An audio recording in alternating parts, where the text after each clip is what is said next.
La verdad que también durante este tiempo de la pandemia el Señor nos mostró que iba a haber cambios. Pero el cambio que yo estoy esperando como loco.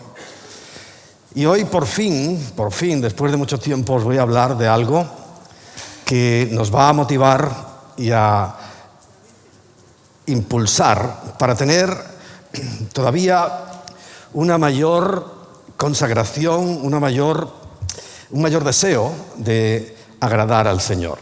Voy a hablar por fin de las 10 vírgenes y de todo lo que ello implica, porque hay muchas cosas que están ahí en ese mensaje. Por algo el Señor lo colocó de los últimos. Recordad, este mensaje está en el capítulo 25 de Mateo, pero en el capítulo 24 los discípulos directos le preguntan al Señor 3 cosas. ¿Cuándo serán estas cosas? ¿Y qué señales habrá de tu venida? ¿Y qué señales habrá del fin del siglo?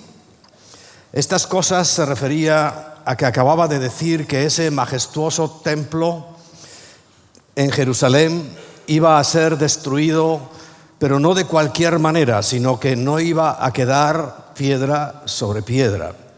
Y nosotros que hemos ido tantas y tantas veces a ver ese lugar y hemos visto las piedras, hay que tener muchas ganas de tirar esas piedras, que muchas miden como desde aquí a esa pared, y derribarlas. Si no es algo que lo que Dios quiso demostrar y lo que Jesús quiso demostrar es, aunque parezca imposible, a nadie se le ocurriría ponerse a derribar y a lanzar al vacío piedras de semejante tamaño. No tiene sentido, no tiene ni pies ni cabeza, pero Él es la primera señal y muy importante que nos da para que entendamos que las demás se van a cumplir sin duda. Y hoy, dentro de ese contexto, en el siguiente capítulo, recordad que ahí en Mateo 24 dice cosas para nosotros, cosas para los que le habían preguntado, que eran su pueblo, los judíos. Habla de administración, habla de talentos, habla de algo que hace poco nosotros también estuvimos tocando. Y en el capítulo 25, como una enseñanza contextualizada para el final de los tiempos en el cual estamos, le relata la parábola de las 10 vírgenes. Si me acompañas en tu Biblia, porque hoy nos ha fallado el ordenador, no está desmontado, sino que ha fallado hoy el ordenador, hoy vas a tener que leer tu Biblia, aunque sea la del teléfono. En Mateo capítulo 25, entre los versículos 1 y 13, el Señor les enseña de la siguiente manera.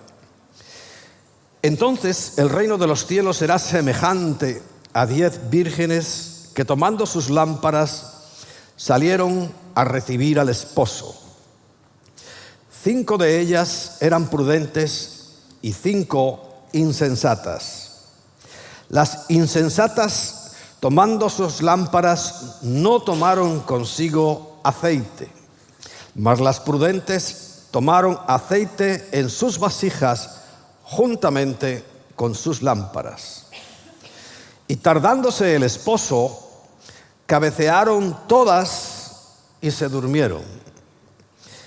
Y a la medianoche se oyó un clamor: aquí viene el esposo, salid a recibirle.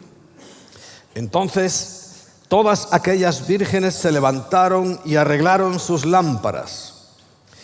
Y las insensatas dijeron a las prudentes: dadnos de vuestro aceite, porque nuestras lámparas se apagan. Mas las prudentes respondieron diciendo: para que no nos falte a nosotras y a vosotras, id más bien a los que venden y comprad para vosotras mismas. Pero mientras ellas iban a comprar, vino el esposo, y las que estaban preparadas entraron con él a las bodas, y se cerró la puerta. Después vinieron también las otras vírgenes diciendo: Señor, Señor, ábrenos. Mas él respondiendo dijo: de cierto os digo que no os conozco. Velad pues, porque no sabéis el día ni la hora en que el Hijo del Hombre ha de venir. Que el Señor bendiga su palabra.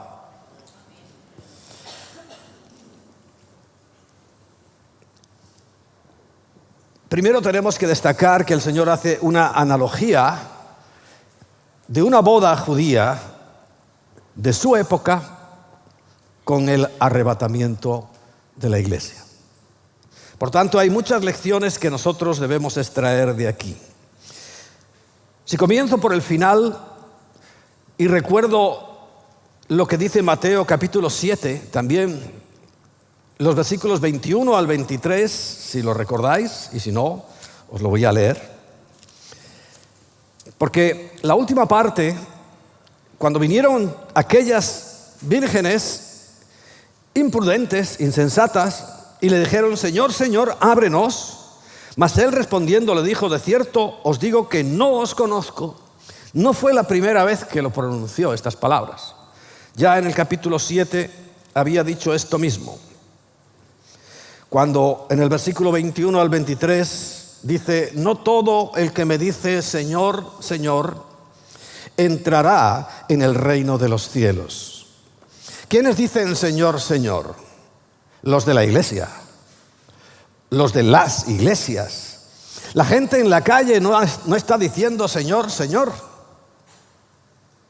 ¿Verdad que no? Por tanto, este es un mensaje para la novia, para la iglesia, para nosotros, para que estemos preparados. Y dice: no todo el que me dice Señor, Señor entrará en el reino de los cielos, sino el que hace la voluntad de mi Padre que está en los cielos. ¿Ves la diferencia? No es decir, sino hacer. Pero no hacer cualquier cosa, hacer la voluntad, dice, de mi Padre que está en los cielos. Muchos me dirán en aquel día: Señor, Señor, ¿no profetizamos en tu nombre? Ahí está una iglesia que se llama de la profecía, creyendo que la profecía es todo. La profecía no es nada. La profecía está escrita. La tienes entre tus manos. No busques otra. No la busques, por favor, porque te vas a equivocar. Y en tu nombre echamos fuera demonios. ¡Qué moda de echar fuera demonios! Le ha entrado a la iglesia. ¿Que no hay que echar demonios? Claro. Pero ni todos son demonios, porque mis malas actitudes no son demonios. Y no puedo arreglar mi vida diciendo: que me echen un demonio. No, cambia, esfuérzate y sé valiente para obedecer al Señor. Es muy cómodo decir: ay, pastor, écheme fuera el demonio de vagancia. No, ponte a trabajar, perezoso. Esfuérzate.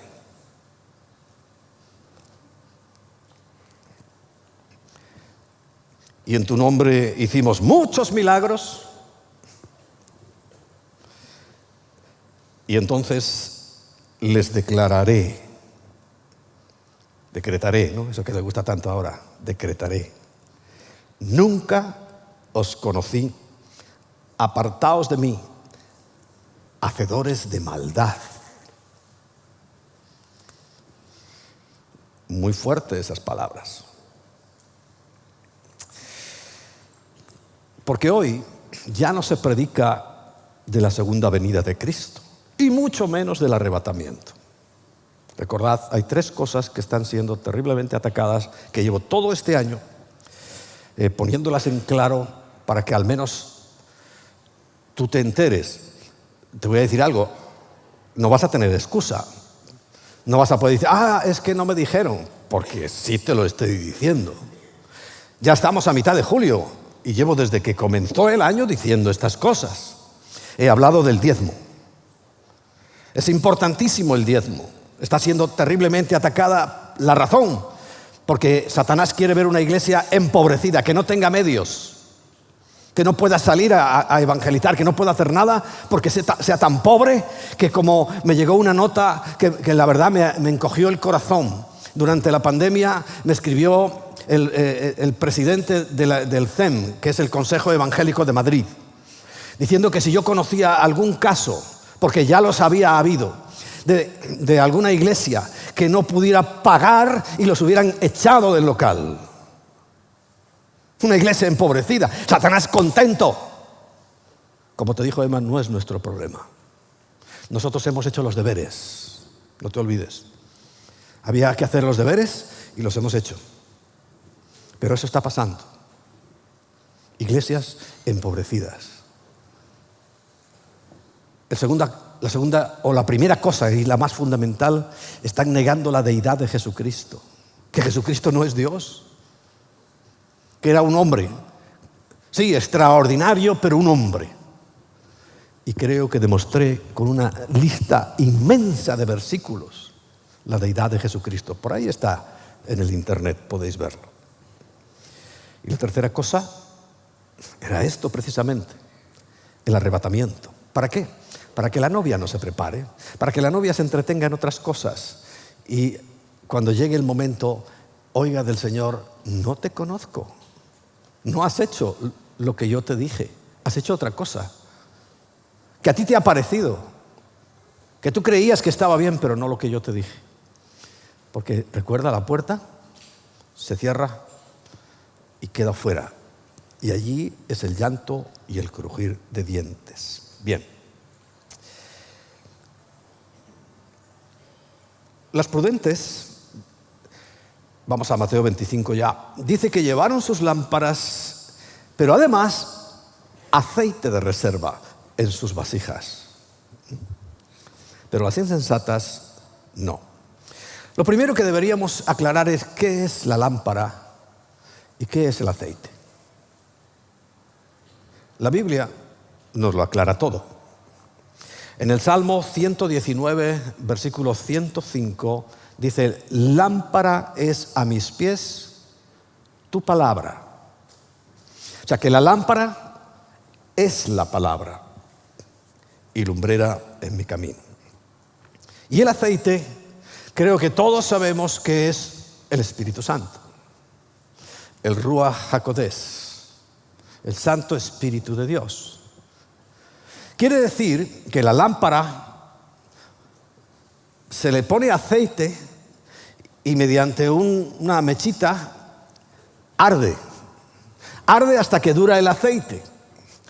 Para que lo sepas, en aquel tiempo el aceite duraba entre 1 y 4 horas, dependiendo del tamaño de la lámpara y quizá de la calidad del aceite. Pero esas lamparitas, que eran un recipiente, lo hemos visto muchas veces en Israel, y con una mechita ahí, porque la lámpara tiene y tenía que funcionar con aceite. Por tanto, y es lo que hoy está fallando mucho en las iglesias, tiene que haber un equilibrio entre la palabra y el Espíritu Santo.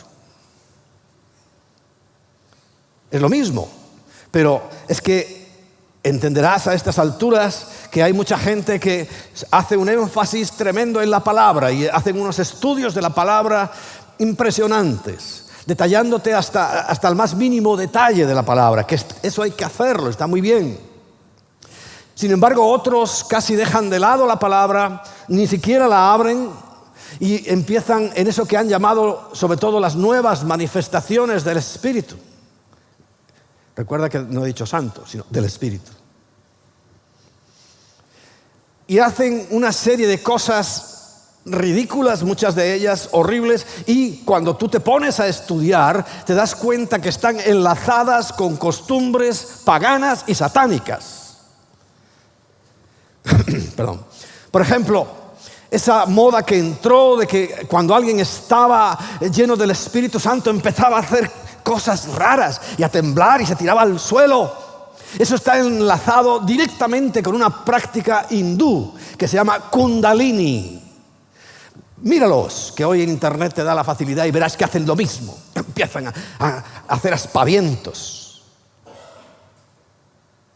Claro, como todos los predicadores y los pastores falsos han legitimado eso, la gente creía que eso era el mover del Espíritu Santo. Y todavía lo creen hoy, mucha gente. Porque todavía los veo haciendo esas cosas. Nada que ver con el Espíritu Santo. La verdadera manifestación del Espíritu Santo, ¿sabes cuál es? Por sus frutos y por los dones. Cuando tú tienes el Espíritu Santo, tienes que dar frutos. Tú vete a evangelizar a una persona nueva, a un amigo tuyo, o a alguien que te encuentres en la calle, y dile: Espíritu Santo, lléname. Y empieza. Ve a evangelizar así.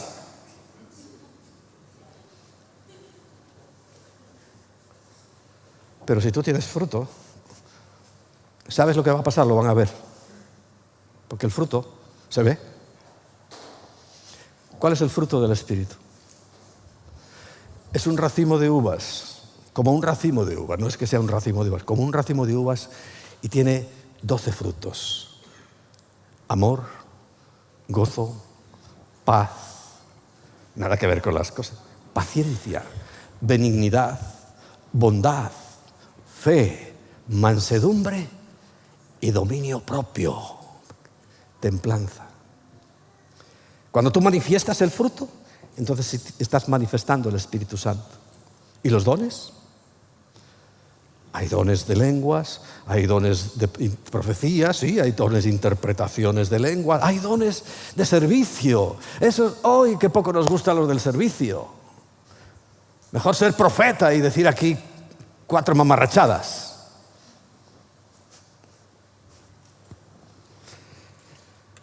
Pero ese es la verdadera manifestación del Espíritu Santo. Porque se puede tener lámpara, palabra. Es que mucha gente puede estudiar la Biblia y puede saber perfectamente hebreo y por tanto entender y estudiar cada palabra del Antiguo Testamento.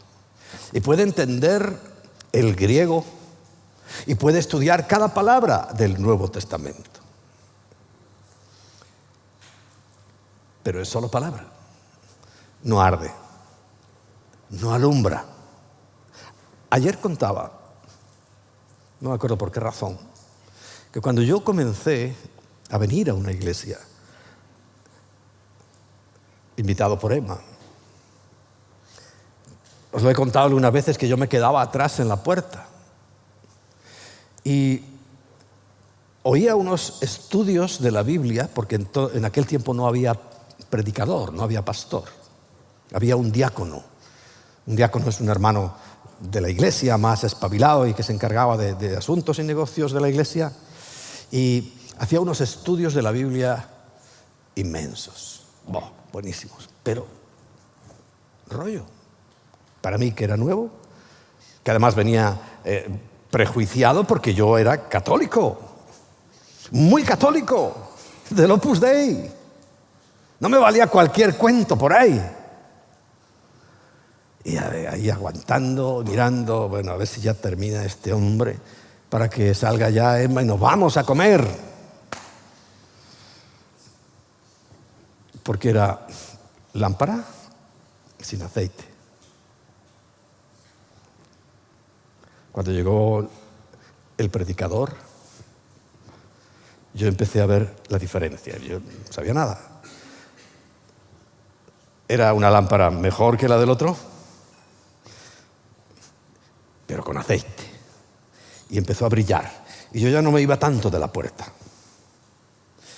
Y empecé a prestar atención. Hasta que, ya sabéis, un día acabé en primera fila, ahí sentadito, para, como ellos hacían, levantar mi mano derecha para entregarle mi vida al Señor. Y fue así, porque había un equilibrio. Hoy falta el equilibrio. O solo palabra, solo lámpara,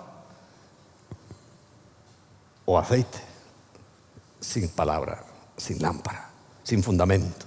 Por eso hay tantos errores doctrinales, tantos horrores doctrinales, porque realmente el aceite tiene que quemarse en la lámpara, en la palabra.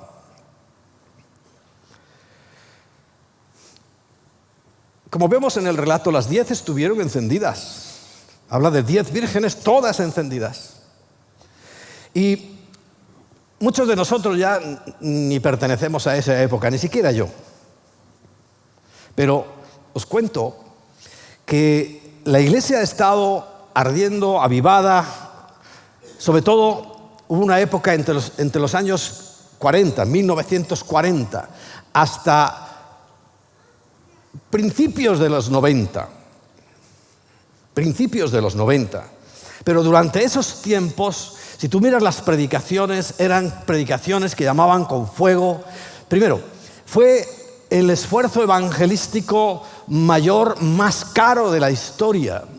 Toda Latinoamérica se evangelizó en esos años, porque salieron cantidad de norteamericanos que ni siquiera sabían hablar el español, pero ni les importaba, porque ellos iban llenos del Espíritu Santo, con lámpara. Y sabes, yo lo supe, pero no lo vi, que en Venezuela, donde yo recibí a Cristo, antes, cuando habían llegado los americanos, se traían un aparatito con un disquito. ¿Recordáis las muñecas aquellas que traían un disquito que decían papá, mamá? Lo traían ahí en la espalda. Bueno, aquello eran unos disquitos, no había los medios que tenemos hoy, solo había discos, LPs y single, ¿no? Y había unos disquitos. Entonces ellos llevaban un aparato especial y cogían del brazo y te ponían, le daban a la tecla y tú escuchabas en español aquel disquito. Sonaría horrible, pero con eso evangelizaron a millones de personas.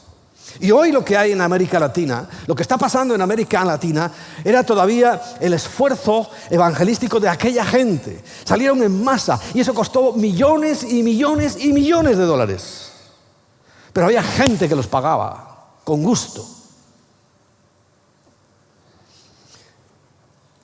Se predicaba de la segunda venida. Oye a Gigi Ávila, por ejemplo. Constantemente. Cada frase que decía, el Señor viene, a su nombre gloria. La mitad de la predicación se la ahorraba porque era esa frase. Y la repetía, y la repetía, y la repetía. Y estaban esperando. Estaban expectantes. Porque decía, el Señor viene.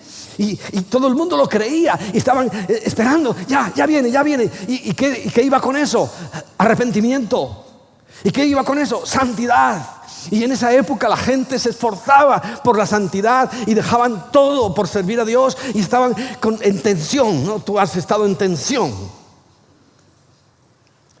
Pero dice la Biblia que tardándose el esposo, como no llegó, cabecearon todas y ¡pum!, se durmieron todas. Y entramos en el siglo XXI con una cantidad de herejías impresionante. Impresionante.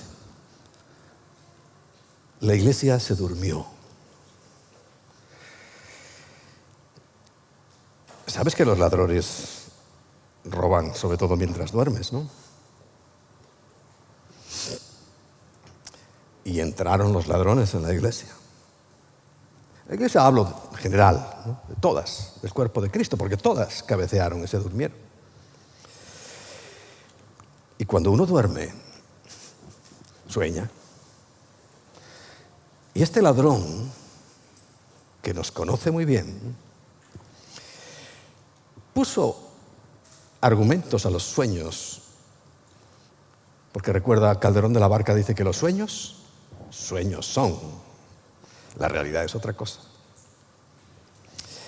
Y se dedicó a alimentar esos sueños, La iglesia entró en esa ensoñación y lo aprovecharon los falsos apóstoles, los falsos ungidos, los falsos profetas, los falsos maestros, para entrar encubiertamente y dejar la iglesia en un estado que el Señor le tiene que decir: apartaos de mí, hacedores de maldad.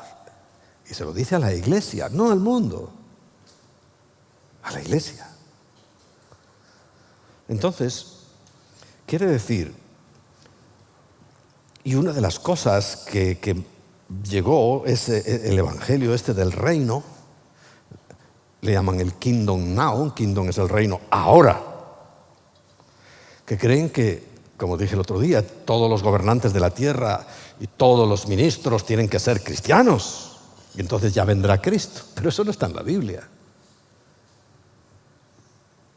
Cristo va a venir a la medianoche. ¿Sabes cuál es la medianoche? El momento más oscuro. No, nada que ver con un avivamiento, ¿verdad? En el momento más oscuro de la humanidad. Y si no te has dado cuenta, ya lo estamos viviendo. ¡Pam! Viene el esposo. Pero siguen alimentando estas cosas, y es la prosperidad. Y esto lo he oído yo y lo he visto. No porque haya estado allí, pero es que una grabación de internet no se puede manipular y dice lo que yo ahora lo que estoy diciendo lo están grabando. Y hay gente, por supuesto, que piensa que estoy loco. Claro. Mira, si no lo pensaran, me preocuparía. Si todo el mundo estuviera de acuerdo, me preocuparía, porque diría: no estoy diciendo nada. No estoy tocando y metiéndole ahí el rejón a la gente para que espabile. Bien. Venden hasta la salvación. Una señora que yo he oído, pero perfectísimamente, sin ninguna duda, no es que se haya equivocado una palabra, no. Dice: yo te meto al cielo a punta de dólares. Venden hasta la salvación.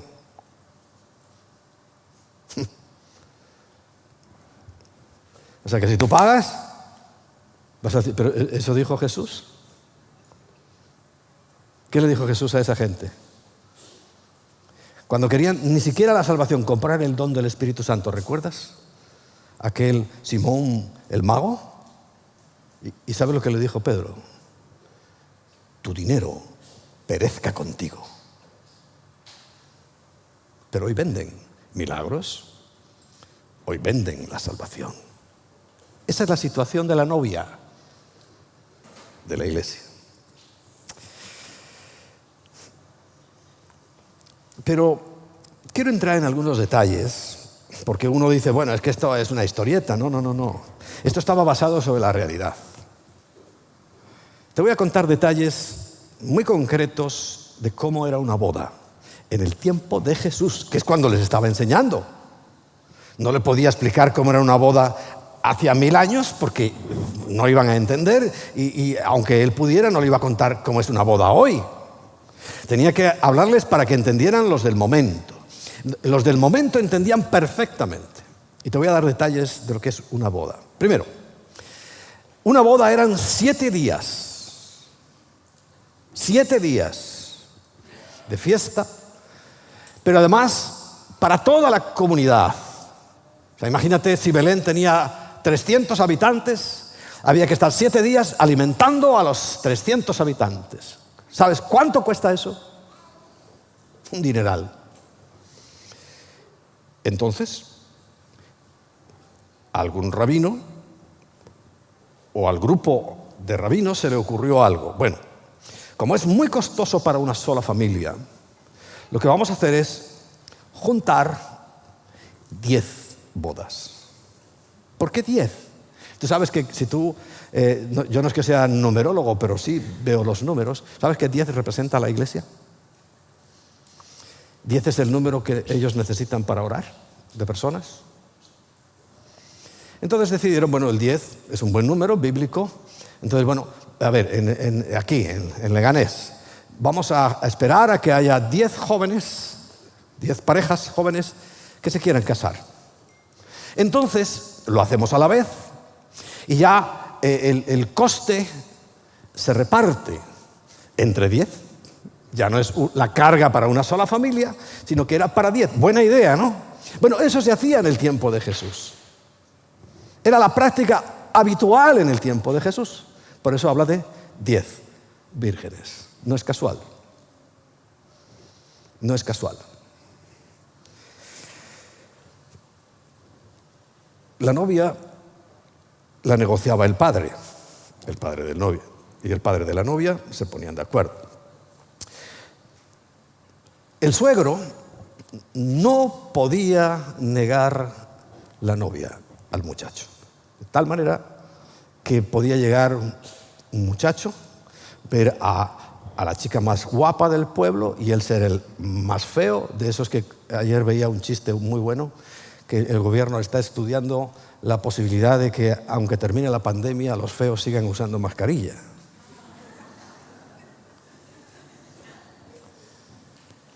Y veía a la chica más bonita, y claro, la ley, porque esto estoy hablando de ley judía, no le podía negar a la muchacha. Entonces, contento iba el padre a negociar, pero ¿qué hacía el padre?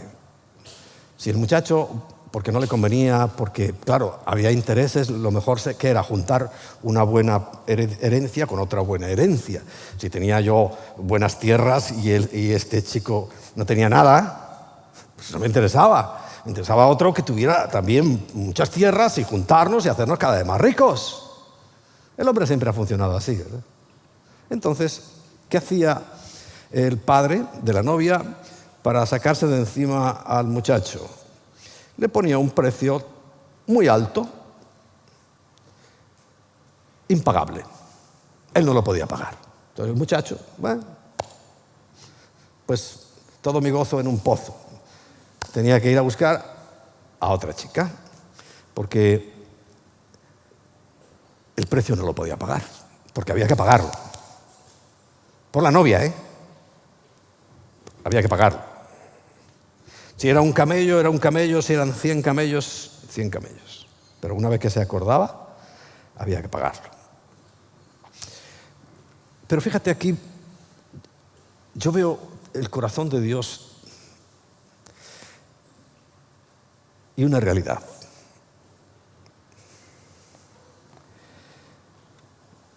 Cuando Satanás sabía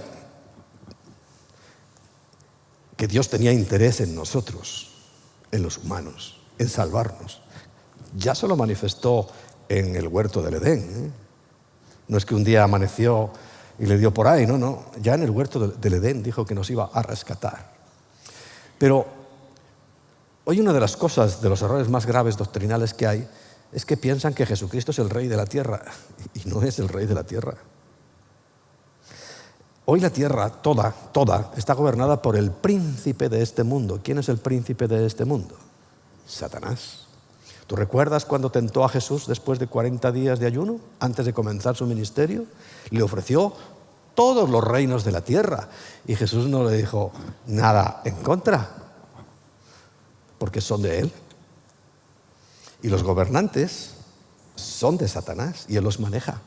Cuando el otro día os hablé de los ovnis, ahí sí que me salieron algunos detractores. Bueno, esperemos el tiempo, a ver quién tenía razón. Lo que pasa es que cuando se enteren quién tenía razón, creo que para ellos va a ser tarde. Porque el dueño de este mundo es Satanás. Vamos a decir que es el suegro. Y el padre, viene el hijo, y le dice: padre, aquí es el caso contrario. Y dice: yo quiero a esa muchacha. Resulta que en vez de buscar la más bonita del pueblo y la más rica, escogió la más fea. Y el padre, estoy suponiendo, le dice: pero bueno, hijo, hay muchachas bonitas. Dice: no, yo quiero a esa. Dice: bueno, vamos a negociar. entonces el suegro, como no le interesa para nada, nuestra salvación,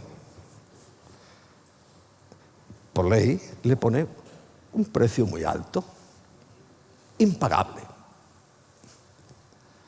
Porque Satanás va de chulo, de chulito, ¿no? Y dice, esto te va a costar muy caro. Y le dice Dios, ¿cuánto? Con su hijo allí, porque iba el padre, el hijo y un rabino a negociar. ¿Cuánto? Dice, no lo vas a poder pagar, ¿eh? ¿Cuánto? La vida de tu hijo. Y cuando el hijo lo mira a los ojos, desafiante, y le dice, sí, lo pago. Satanás seguramente se vino para atrás y se cayó.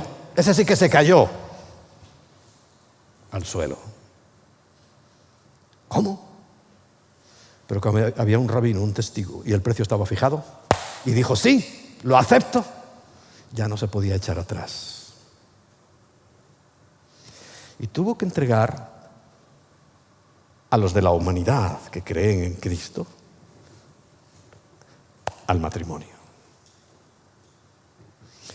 Y Cristo y el Padre, yo los amo cada vez más, y cuando me pongo a pensar en estas cosas, cuando me pongo a aceptar que el Padre aceptó el precio, que es la muerte de mi hijo, vale, lo pago. Y el Hijo, lo pago. ¡Qué amor tan grande! Por eso la Biblia dice que no hay amor más grande que el de ellos.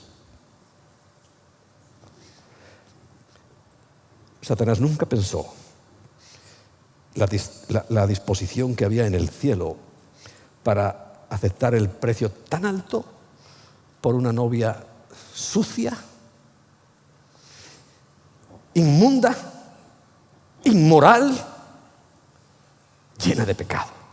Nunca se lo imaginó. Más bien, en su mentalidad diría, estos hay que destruirlos, como él estaba haciendo y sigue haciendo. Nunca pensó.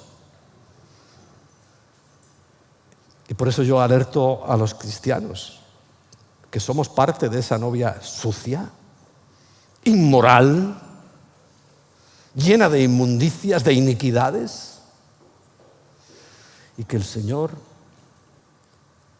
dijo, sí, pago el precio. Y lo pagó. Y lo pagó. Entonces, el joven venía con su padre y el rabino, y una vez acordado el precio, el rabino, fíjate, estoy hablando de lo que se hacía en el tiempo de Jesús, se hacía, era real, todos lo hacían. Tomaba pan y tomaba vino. Lo bendecía a la pareja, y quería darle solemnidad a ese acto que se llama el desposorio. Una cosa es el desposorio y otra la boda. Por eso, para los que sean curiosos e investigadores de la Biblia y tengas argumentos, por eso José estaba desposado con María, pero todavía no habían tenido relaciones maritales y no las tuvieron hasta que nació Jesús, porque lo que iban a hacer era, y él como la quería dejar, secretamente. ¿Sabes por qué secretamente? Porque según la ley judía, si el suegro no cuidaba a su hija adecuadamente para que no fuera infiel y se enteraba el novio, ¿sabes lo que tenía que hacer el suegro? Se habían acordado 100 camellos, él tenía que darle en indemnización al padre del novio 400 camellos, 4 veces. Entonces el padre no dejaba salir a la niña. Tú no te mueves de aquí.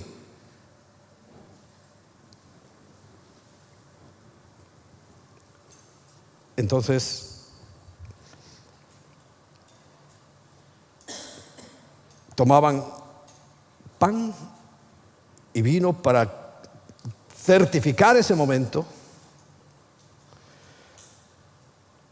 que solamente además no era una celebración, bueno, venga, todos aquí, no, solo podían tomar ese pan y ese vino el novio y la novia, como hoy.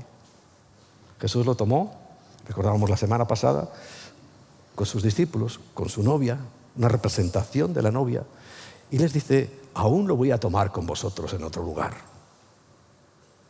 Y estamos esperando ese. Entonces, solo lo tomaban ellos. Y fíjate, la analogía es clarísima entre Jesús y la iglesia. Pero ¿por qué pan y por qué vino? El pan representaba el precio. O sea, en ese trocito de pan estaban representados los 100 camellos. Y el vino, el pacto. Porque es el precio, pero podía no pagarse. Y el pacto sí se pagó. Y el rabino era testigo de eso, y por eso tomaban pan y vino. Y Jesús pagó el precio y cumplió el pacto. Cuando derrama su sangre dice: este es el nuevo pacto en mi sangre. Fijaos, estaba hablando de cosas que cuando tú las comprendes dentro del contexto hebreo, es impresionante. Claro, ¿qué ventaja tenemos el saber un poquito más? Es que lo entiendes. ¿Sabes por qué Jesús estaba diciendo eso? Porque estaba hablando ya, estaba cerrando el pacto con su novia. Y se hace un contrato. ¿Y sabes qué es el contrato? Esta es la Ketubá, este es el contrato. Es la Biblia. Ketubá significa lo que está escrito. ¿Está escrito? El pacto. Por eso nadie puede decir nada. Y por eso nosotros humildemente no es que le reclamemos a Dios sus promesas, es que decimos: Señor, tú has dicho en tu palabra, está escrito. Y nosotros le podemos decir al Señor cosas, no reclamarle, nunca le reclames nada. Pero decirle: Señor, tú dijiste que nos ibas a cuidar y a guardar. ¿Y lo hace? ¿Tú sabes que estamos pasando como si no existiéramos en la finca? ¿Tú sabes que estamos pasando como si no existiésemos en el campamento? Yo en mi oración le digo: Señor, cúbrenos, guárdanos, escóndenos, como dices, pon tus ángeles, y ni nos ven. Y mira que hacen escándalo en el redil. No pasa nada. Y el escándalo que hacemos ahora dentro de un rato cuando nos vayamos a la finca, y no nos ven, ni contamos. Pero es un milagro. Es un milagro, estoy seguro de que es un milagro. Y que el Señor es fiel. Y está guardando a su esposa. Entonces, una vez desposados, el novio, tal y como les dice en Juan capítulo 14, ¿lo recuerdas? Te lo voy a leer. En Juan capítulo 14, relatando el mismo momento, porque lo que escribió Mateo era su apreciación y lo que escribió Juan era la suya, y en el mismo momento, era la misma época, el final de todo, en el capítulo 14, en el capítulo 14, le dice a sus discípulos: no se turbe vuestro corazón. ¿Creéis en Dios? Creed también en mí. Y les empieza a hablar de la boda. En la casa de mi padre, porque el novio salía inmediatamente, contento además, a preparar una casa donde vivir con su novia, con la que va a ser su esposa. Y dice: en la casa de mi padre, porque el novio se iba a la casa de su padre, no lo hacía la casa donde el padre de la novia. Muchas moradas hay, muchas viviendas hay. Si así no fuera, yo os lo hubiera dicho. Dice: voy pues a preparar lugar para vosotros.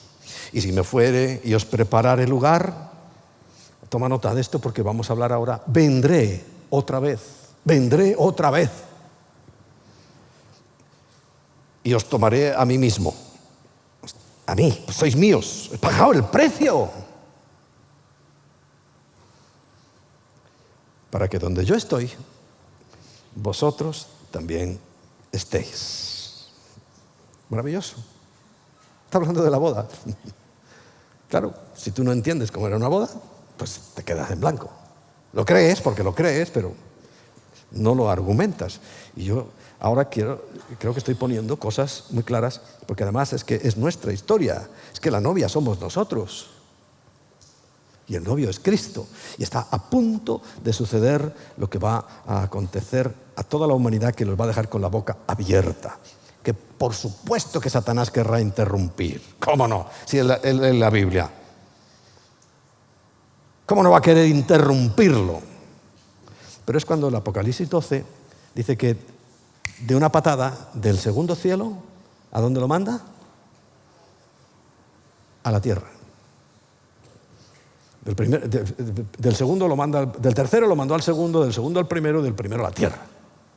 Con furia. Es el suegro.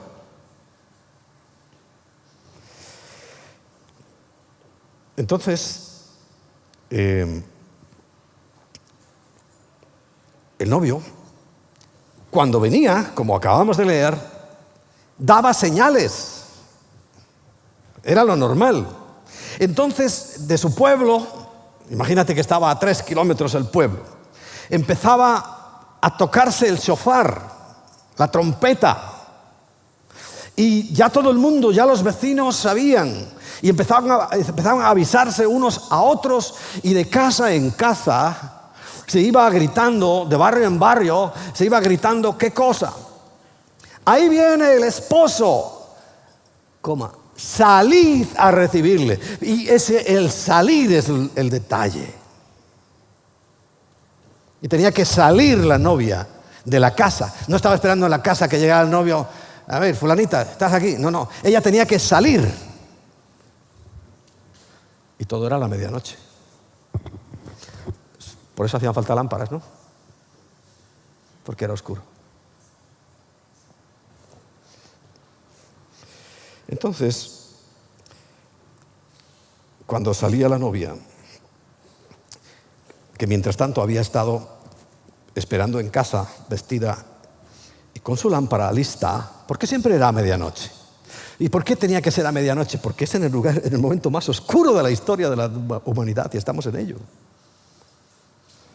Tenía su lámpara. Por eso la iglesia tiene lámpara con aceite.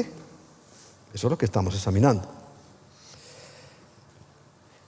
Cuando salía la novia, porque tenía que salir a recibirle, tenía que dar un recorrido y se encontraba en la calle con el novio. Oscuro, no había lámparas, no había farolas, todo oscuro. Ella iba con su lámpara. Cuando llegaba enfrente de su novio, ella sí lo estaba viendo y llevaba un velo. Cuando llegaba enfrente de su novio, eran 10, ¿no? ¿Te acuerdas? Pero bueno, en este caso son 10 para uno. Llegaba delante, se ponía allí, y el novio, que la veía que se había puesto delante de ella, dice, esta tiene que ser mi novia, ¿no? ¿Qué hacía? Le levantaba el velo. Como era de noche, ella con la lámpara le mostraba su rostro. Y él decía, sí, es esta. ¿Sabes la importancia que tiene eso? Mira, cuando dice en Apocalipsis capítulo 3, versículo 5, léelo conmigo, por favor, préstale mucha atención. Dice, el que venciere será vestido de vestiduras blancas. Está hablando a las iglesias, hasta el capítulo 3 de Apocalipsis. Y no borraré su nombre del libro de la vida. Y fíjate lo que dice, lo mismo que hacía el novio. Y confesaré su nombre delante de mi Padre y delante de sus ángeles. Y queda certificado. Sí, esta es mi amada. Esta es la que yo vengo a buscar.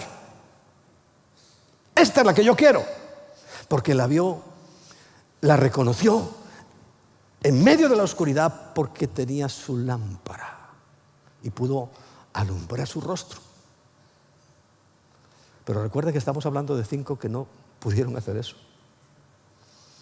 Porque cuando ya llegó el grito, el despertar, se levantaron, arreglaron sus lámparas y vieron que la lámpara decía... Entonces, claro, le piden a las otras, danos, pero ya no podían. Pero ¿sabes por qué no podían? Porque lo que va a mantener a la iglesia hasta el día de hoy viva es el servicio. Es estar involucrado en la iglesia. Ser parte de la iglesia. Porque todavía tenemos la costumbre de venir a misa.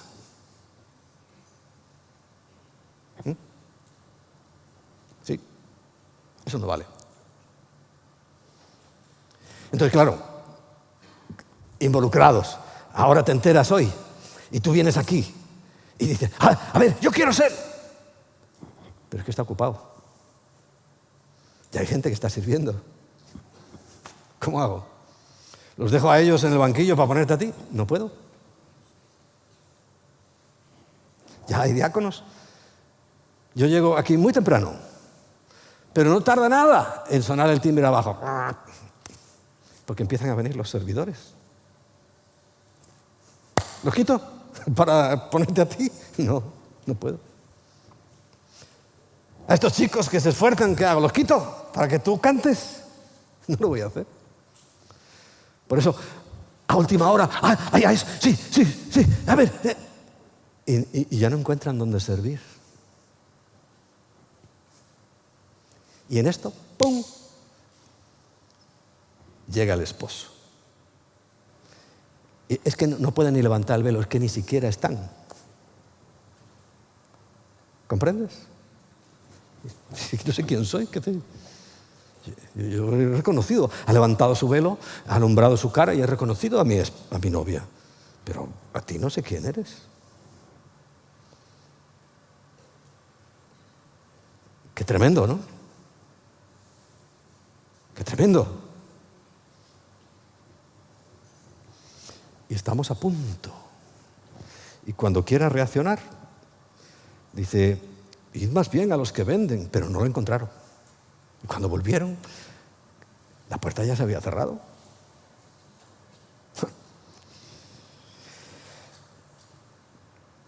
Porque las insensatas no podían ya hacer lo que no hicieron. La reserva, esa es la clave. No la lámpara. Todos tenemos lámpara, todos tenemos Biblia. Las sectas tienen Biblia. Los falsos iglesias tienen Biblia. Pues la lámpara lo tiene cualquiera. Ahora no hace falta ni que la compres, la bajas por internet gratis. ¿Verdad? Todas las versiones que necesites, lo bajas gratis. ¿O no? O sea que la lámpara sí no sirve, no alumbra sin el Espíritu. Pero recuerda que el Espíritu es el fruto y son los dones. Y claro, entre los dones está el servicio. En los dones está ser parte del cuerpo de Cristo, involucrados en la iglesia. Y eso es lo que nos mantiene, a pesar de que cabeceamos, nos despiertos, ¿no? Mira, esto por ejemplo ahora, ¡pum, pum!, un revulsivo. El Señor dice, os vais de aquí. Y estamos aquí de maravilla. Qué aire acondicionado tan bueno. Y nos dijo fuera, y fuera nos vamos. ¿A dónde? Pues yo no soy más que Abraham. Y ¿sabe lo que dijo Abraham, no? Ya te diré, majete. Tú tira para adelante y ya te diré. Así le dice, ¿no?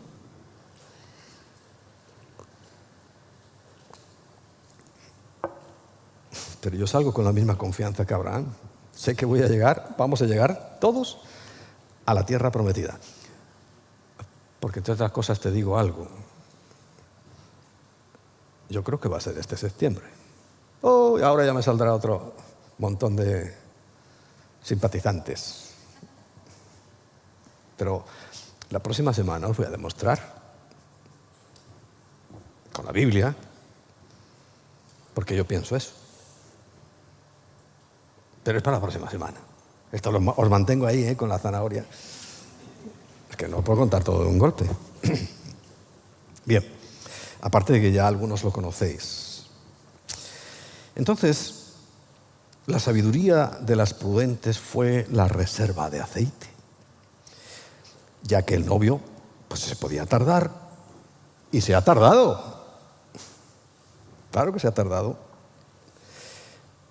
Pero en ese tiempo, mientras la iglesia estaba dormida y soñando, la iglesia moderna ha cambiado su mensaje drásticamente. Drásticamente ya. Arrepentimiento, santidad, sacrificio.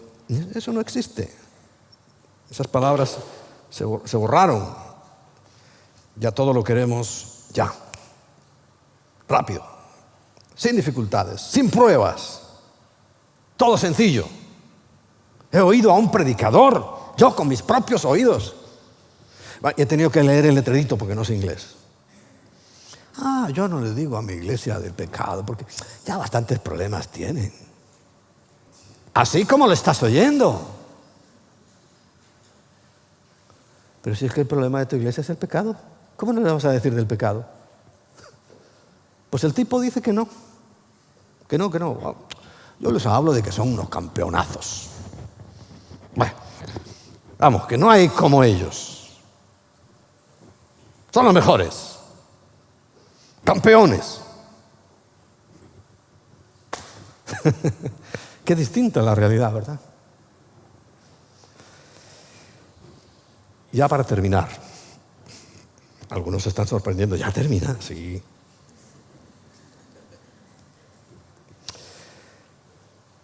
Unos consejos de la palabra escritos. No te voy a decir, no, haz lo que yo hago, porque tampoco merece la pena. Mejor hacer imitadores. Pablo decía de mí como yo de Cristo, pero yo el de mí me lo salto. Ser imitadores de Cristo.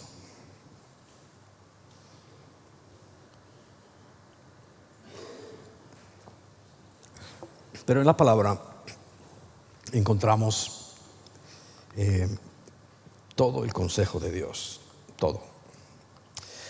Pero hay una parte de la cual tengo una predicación completa sobre ello, especialmente sobre el versículo 8 de Miqueas capítulo 6. Fíjate si he terminado bien y rápido, que hasta los del sonido los he pillado, no sé, en la siesta tal vez, no. Ya viene. Miqueas capítulo 6, versículos 6 al 8. Arranca con una pregunta que yo espero que tú también te hagas, yo me la hago. ¿Con qué me presentaré delante de Yahweh? ¿Cuáles van a ser mis argumentos delante del Señor? Y adoraré al Dios Altísimo. ¿Me presentaré ante Él con holocausto? O sea, ¿sacrificamos animales otra vez? ¿Con becerros de un año? ¿O mejorcito? Sigue siendo una pregunta.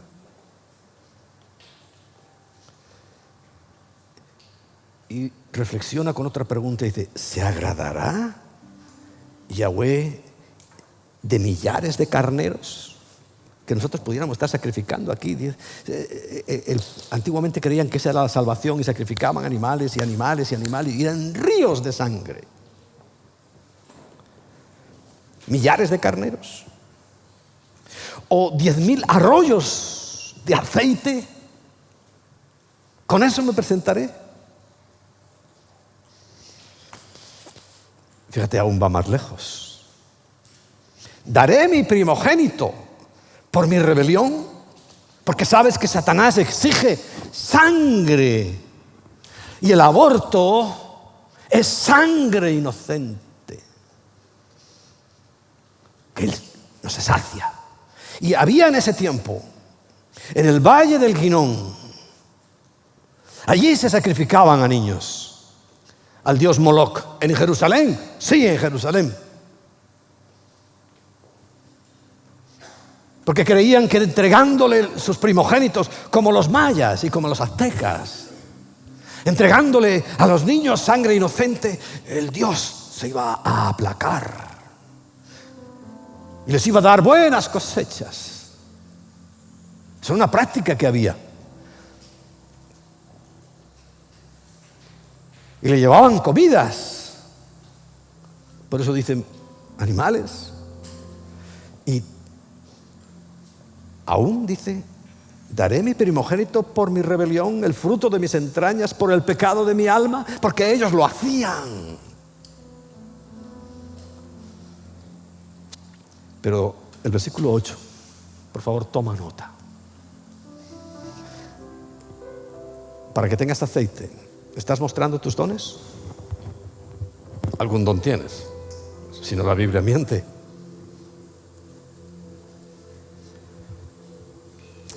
El fruto, tienes que presentarlo. Si tú no tienes ni amor, ni gozo, ni paz, ni paciencia, ni benignidad, ni bondad, ni fe, ni mansedumbre, ni templanza, entonces vamos a empezar de nuevo, como dice la canción de Quique, ¿no? Porque no tienes nada. Y si no tienes ningún don, no tienes Espíritu Santo.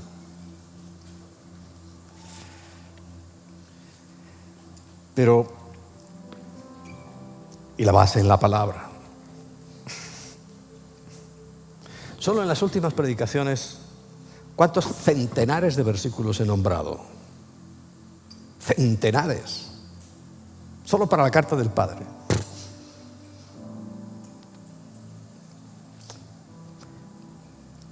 No quiero presumir de nada, porque no puedo presumir de nada. Pero a mí me gusta tener una lamparota así de grande. Pero hay que echarle aceite.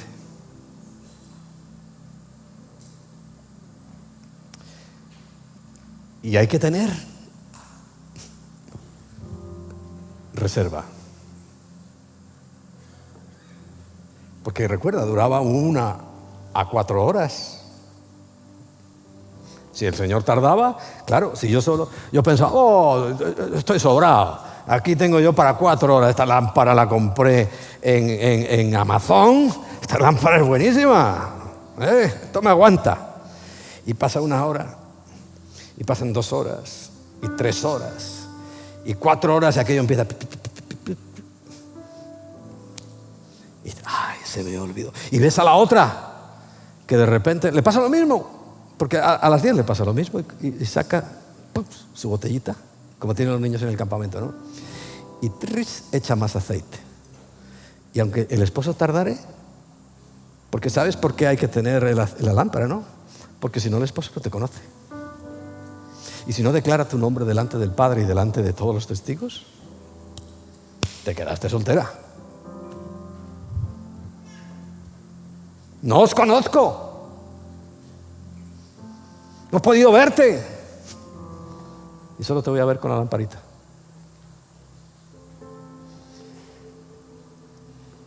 Echamos aceite a nuestra lámpara, te repito, por ejercitar los dones, por el servicio, porque eso me mantiene despierto.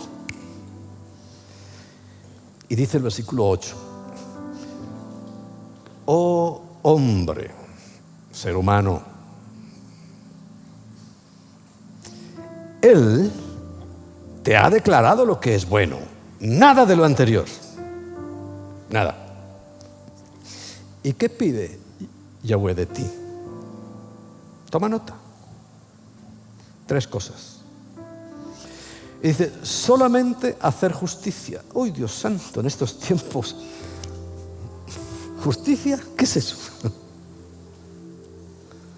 Justicia es que tú compres una casita con el esfuerzo de tu trabajo y de todo, y lleguen unos sinvergüenzas, malnacidos, y se metan, y tú te quedes en la calle. Justicia. Da risa. Pero Dios dice, justicia. En todos los aspectos.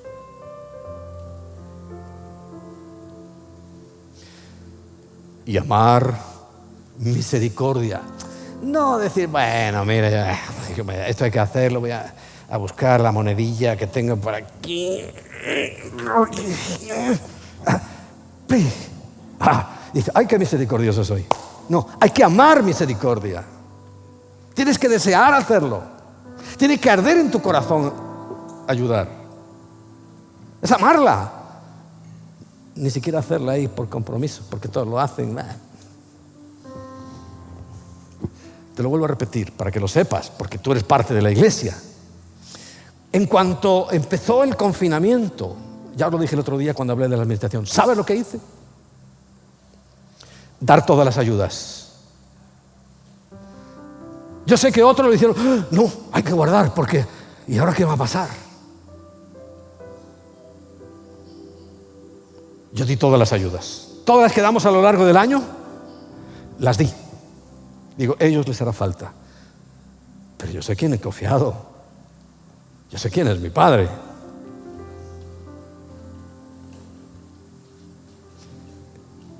Y puse la barrera.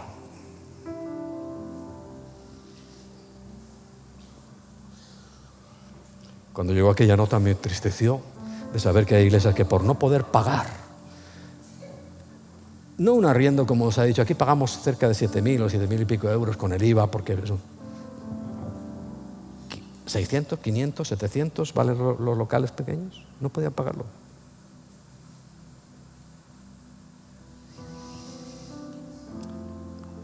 Pues tal vez no hicieron los deberes. ¿Cuáles eran mis deberes en ese momento? Es decir, yo tengo comprometida tanta ayuda de la iglesia, de todos nosotros, de lo que echas en el alfolí, ahora ya no lo recogemos aquí porque no sabemos quién viene tampoco. O lo haces por transferencia bancaria. De eso puse la barrera. Pero te la puse a ti también. Tú también estás protegido. Mientras, ¿recuerdas el Salmo 91? Se puso de moda. Pero es que dice, el que habita al abrigo del Altísimo y que mora bajo la sombra del Omnipotente, entonces sí que ninguna plaga tocará tu morada, y aunque anden saetas por ahí volando, no te pasará nada, y caerán 1.000 a tu izquierda y 10.000 a tu derecha. Entonces sí. Entonces lo primero que hice fue el paraguas. Y os protege a todos.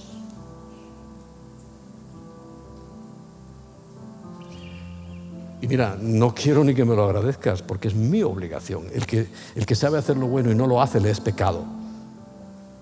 Hubiera sido pecado si no lo hago.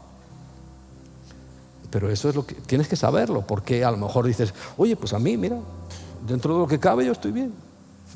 Pero no es por casualidad. Yo no soy un buen pastor. A mí me vienes a contar tu vida, un problema serio sí, pero me vienes a contar las tontadas que contáis a veces y yo no lo aguanto. Me aburro enseguida. Para eso tengo a Harvey. Harvey sí, sí. Pero un problema gordo, yo lo soluciono. Yo estoy para eso. Para las tontadas buscas ahí a tu líder y le cuentas, ay, que se me ha enterrado una uña.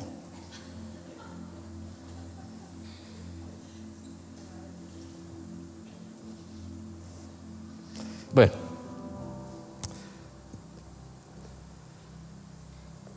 Y tercero, lo más importante,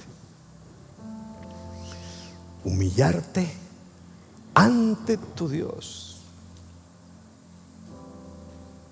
Cuando oigo gente que le reclama a Dios, que decreta en el nombre de Dios sin saber lo que Dios quiere, ¡ay, qué presunción, qué torpeza, qué falta de humildad!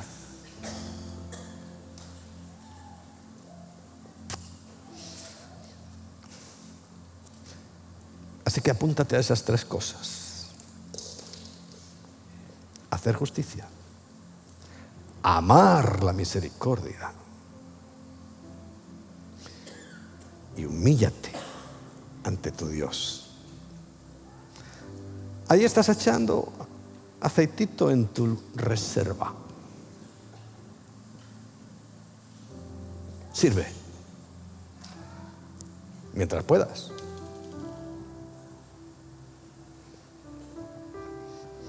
Si te ha amanecido hoy el asunto, a ver qué haces. Y ora.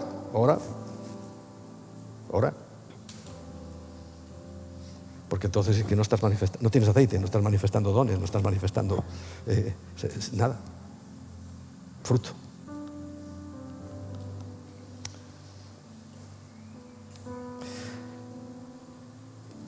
Orar es lo mejor. Me oye Emma y dice, si este no ora. Sí, bueno, yo oro a mi manera. Tengo mi manera más bien de orar. Pero orar es humillarse delante de Dios y decirle, todo esto me supera. ¿Recordáis los que veis el martes el devocional? Si no, a buscarlo también. El ejército tan grande venía, era insuperable, no podían hacer nada. Y entonces Josafat se inclina, se humilla delante y dice, Señor, esta multitud tan grande que viene nos va a devorar. No sé qué hacer. Y el Señor le dio una respuesta contundente. Para ti también hay respuesta contundente. Si todavía no haces justicia, hazla. Dile, Señor, yo no puedo hacer misericordia porque sí. Tengo que amar al necesitado, tengo que amar lo que hago. Y sobre todo humillarme delante de ti. Vamos a ponernos en pie.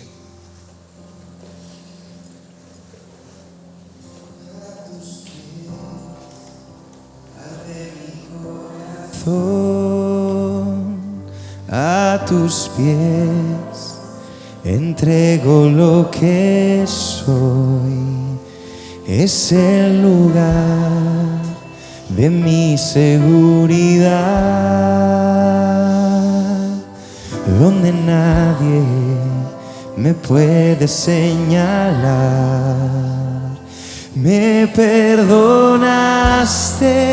me acercaste a tu presencia, me levantaste y hoy me postro a adorarte. Levanta tus manos y díselo.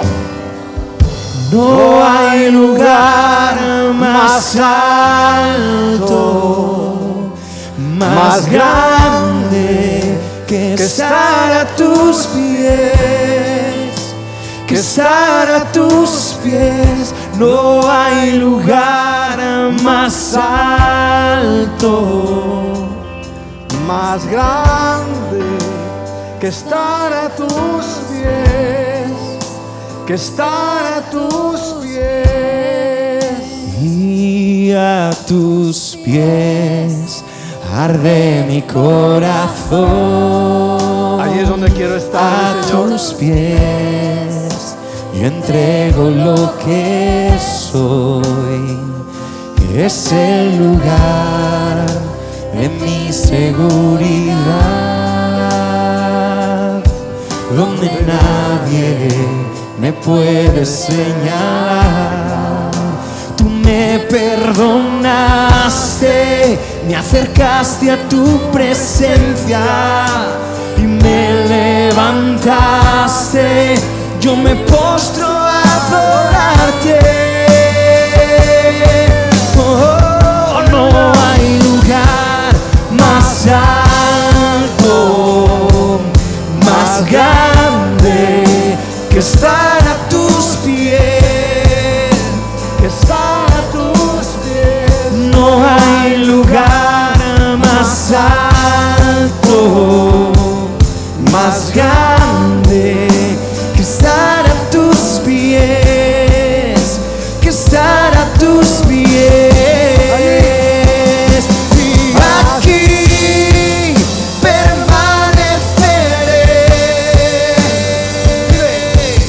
Postrado a tus pies. y aquí permaneceré a los pies de Cristo. Oh, y aquí permaneceré. Ahí queremos estar, Señor. Postrado a tus pies. Gracias, y Jesús. aquí permaneceré a los pies de Cristo. Porque pagaste un precio impagable por esta novia fea, sucia, harapienta, inmoral, inmunda, llenos de pecado. Gracias, Jesús. Nunca pudimos imaginar eso, pero hoy solamente podemos darte gracias. Dale gracias. Y bendice a tu esposo, a tu novio, porque él ya fue a preparar lugar para nosotros y está a punto de volver para que donde él está, nosotros también estemos con él. Dios te bendiga y llena tu lámpara de aceite y tu vasija también. Y no te olvides de la palabra. Amén.